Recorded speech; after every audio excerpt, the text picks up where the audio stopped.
Hey everybody, Aaron here with Fleetistics with our third and final FAQ video in this series. Who knows, maybe we'll do some more later if we get some positive feedback. But I'm going to answer a few more questions, and we're going to start out with what should I look for in a fleet management partner?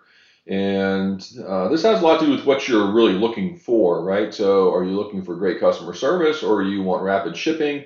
Do you want assistance setting up your account? Do you want someone to help you manage your account?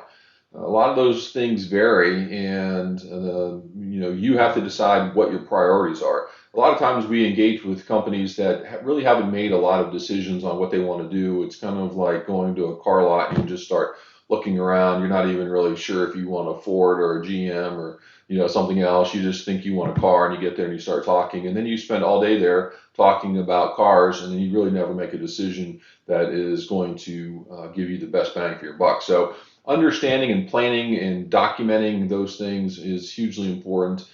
Getting people within the organization, your stakeholders, to participate in that process, and then taking that information out to a GPS tracking company like Fleetistics and say, hey, these are my top 3 issues. This is what I'm trying to resolve. Can you help me? If the answer is yes to all 3, then they've checked the first box. You get to move on to the next thing.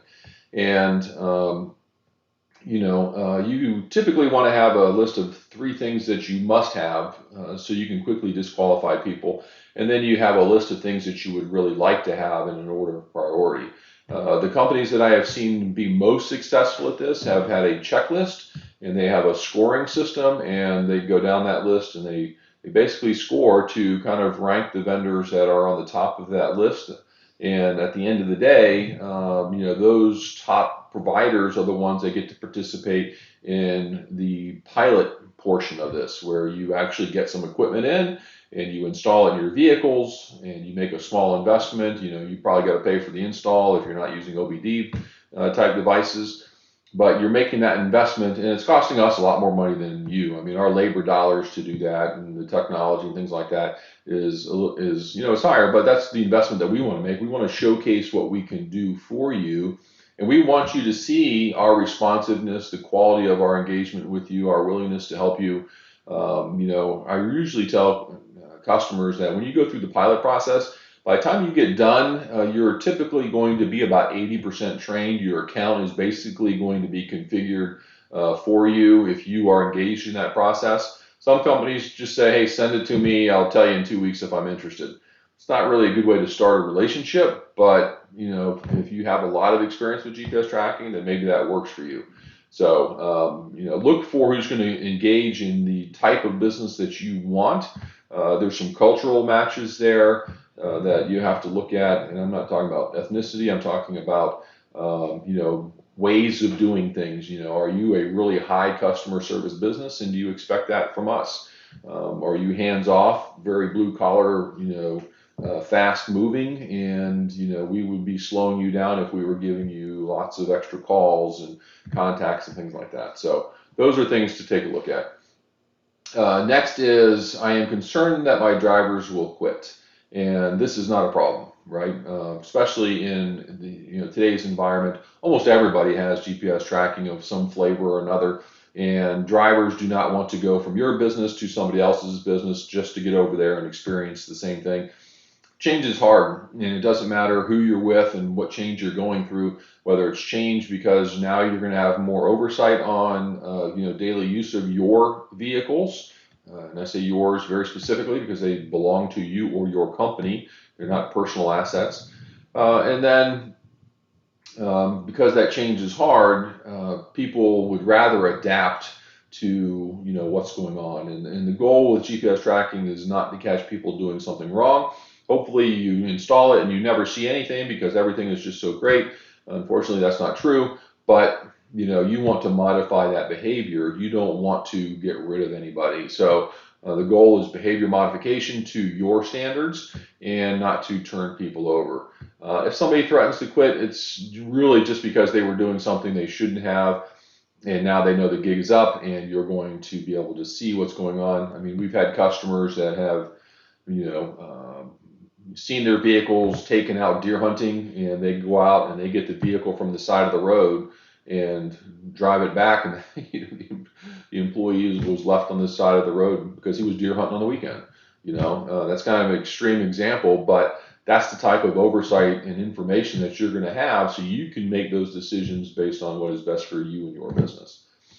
Next is, what's involved in training, and this is unfortunately the number one place where customers drop the ball, and everybody gets excited. You work up to getting a system, and you've got it implemented. You went through this pilot process. Everybody's getting tired of dealing with it because now maybe it's been going on for a few weeks.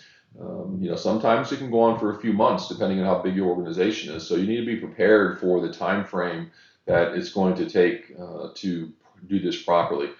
And training is a huge part of that. We talked in the other video about getting legal, HR, risk, safety, operations, sales, fleet, everybody that you can involved in this training process, because if they don't know the information's there, they can't figure out how to use it.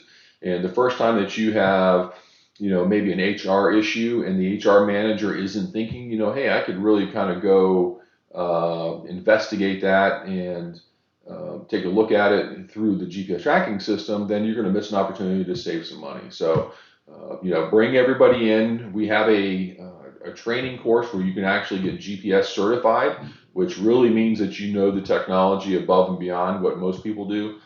That may not be for everybody, but your GPS program manager and anybody that's working in that capacity, maybe out at each branch, you should have at least one person that is GPS certified. You should require your managers to attend at least one or two of the basic sessions to make sure that they're getting what they need as far as scheduled reports and alerts and logging credentials and things of that nature. And the last one is, what about service after the sale? And we have an acronym for that. It's called STIR, Support, Training, Implementation, and Return on Investment.